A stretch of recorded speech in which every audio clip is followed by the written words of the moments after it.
Hello and welcome to Season 2, Episode 3 of the Knit Run Dig podcast. I'm Sam and you can find me on Ravelry as Stealth Dragon and as Knit Run Dig on Instagram. I'm Valerie. I'm Blue Nails on Ravelry. My Instagram's private at the moment. Yes.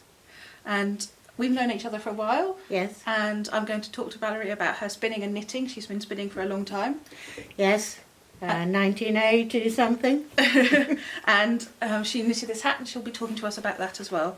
So as usual we have what we're knitting, what we're spinning, and just a little note to say I'm not going to be recording next week because it is Christmas and I've got guests, so I'll see you in a couple of weeks. So let's talk about what we're knitting. I've got projects to show you. Valerie hasn't, but she'll still talk about them. Yes, I've got projects on the go. Yeah. So I'm now down to 2 projects and you've seen them both before. The first one is the vanilla latte sock. Well, this is still the first one. As you can see, I've made good progress. I'm doing an afterthought heel and I'm actually now on the cuff. And the yarn is West Yorkshire. Sorry, there's cats playing in front of us, so we might hear some funny noises in a minute. So it's West Yorkshire Spinners signature sock yarn. Signature 4-ply in the Holly Berry colourway, which was a Christmas special from a few years ago, but it's still available. And I'm using the Addy. I'm a bit far away from the camera this time, so I can't see if it's in focus or not. But that's just, I can see it's not in focus. It might never be in focus. Okay. All right then. It's the Addy Novel 2.5mm needles, and this is what the yarn looks like. No way this is going to be done before Christmas, but it doesn't matter. It does not matter at all. And then the other thing I've been working on is the Decemberist by Melanie Berg, and I would recommend this pattern for someone who hasn't tried lace before or shawl knitting for 2 reasons, or 3 reasons in fact, possibly even 4. The first one is that it's knit out of chunky yarn, so it's nice and quick. So you feel encouraged, and because it's a simple lace pattern, which I've just got to here, you see it's, won't stretch out, so you've got no hope of really seeing. I've done a few rows of the lace, and so firstly it's done in a chunky yarn, so it's nice, it's easy to see what you're doing on the lace and easy to do your knit threes together, and you'll slip 1, knit 2 together, pass slip stitch over. Those are the most complicated stitches in this, so that's a great thing for a beginner lace knitter. Do you agree? Yes. Are they called them SSSKs or something? No, it's called something else. It's called something else. Pass slip stitch over is English, yeah. And then the other reason, as I said, it's easy to read your knitting because it's not a very dense lace pattern. Let's see if I can try and show you this. So you can see, there, you can hopefully see. There we go, that might work better. That the yarn overs all line up, so it's easy to see if you're off with your yarn overs. And of course I always use stitch markers in between pattern repeats because I can't count. And then the other reason I would suggest is it's a great introduction to using charts because it's got the written instructions, but the charts are very clear. And as I said, there aren't very complicated patterns, and from the charts you can see what the lace is supposed to look like. So if you're a beginner lace knitter, I would recommend it. And then if you're an experienced lace knitter, it's a nice, fun, relaxing pattern to knit. And the yarn I'm using is lovely, soft. It's 100% alpaca. It's Drops Andes, so it's very affordable as well. I bought 4 skeins, but it didn't cost me very much. In my favourite colour range. Yes, and I will see if I can see what it says. I've got my glasses, so there we go. My lovely assistant here will. 65% wool, 35% alpaca. And is there a colour number or anything on it? Yes. Colour number 4010. 4010. Yeah, so it's a lovely light lilac colour, isn't it? Made in Peru. Yes. And very soft and nice. And easily available. So that's the 2 knitting projects I've been working on. What have you been working on?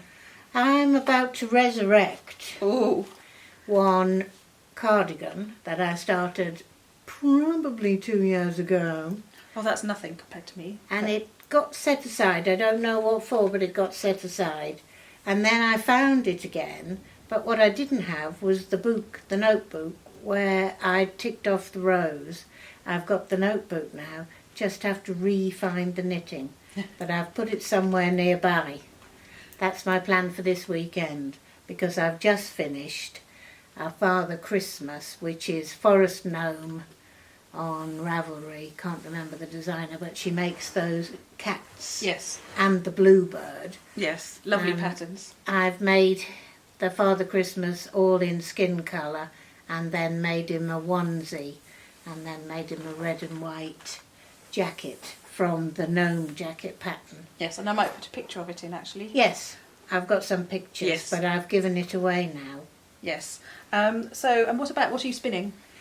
Oh, at the moment I'm spinning some camel silk and something else, all luxury stuff, that I got from Coastal Colours. Okay.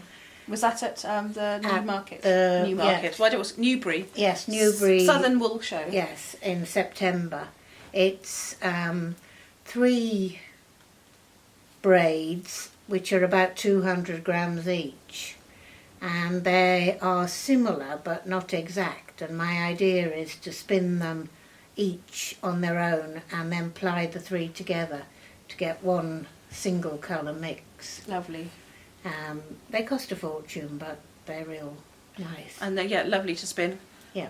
And actually, it's better spinning luxury fibres at this time of year, I find, because you don't get sweaty and they don't Yes. stick to you as much. Yeah. So that's a handy hint for today. So and I'm spinning that on my Hanson, Oh yes, Hanson mini spinner. which we went up the road to get. Yes, we didn't did. Yes, it was. Because I'm yeah. too scared to drive in London. Yes, so we went and fetched it from Worcester Park. I drove. I used to live around there, so even though we did get lost right at the end because I got overexcited by a huge Tesco. Easily overexcited. Yes. Yes, that was a nice meeting. It was Yes. nice, wasn't it? Yes. So so you've got a Hanson mini spinner and I've got an Ashford E spinner. So we're both electric spinners. But I've also got the Ashford Joy, which is my carry-about spinning wheel. It's very tatty now. I didn't buy it new. And somewhere I've got a Shat matchless. Ooh. I think that's been put away somewhere. It's quite heavy, so you don't like Yes. to carry them No, about. they're the ones that you have to buy a trolley for. Yeah. So yeah, definitely stay at home spinning. And what I'm spinning, I'm still spinning the fibre I showed you last week. I've finished the first 2 bobbins and I'm on the final bobbin, so hopefully this will be finished next time. And you can see, or you can hopefully, right, come on, focus.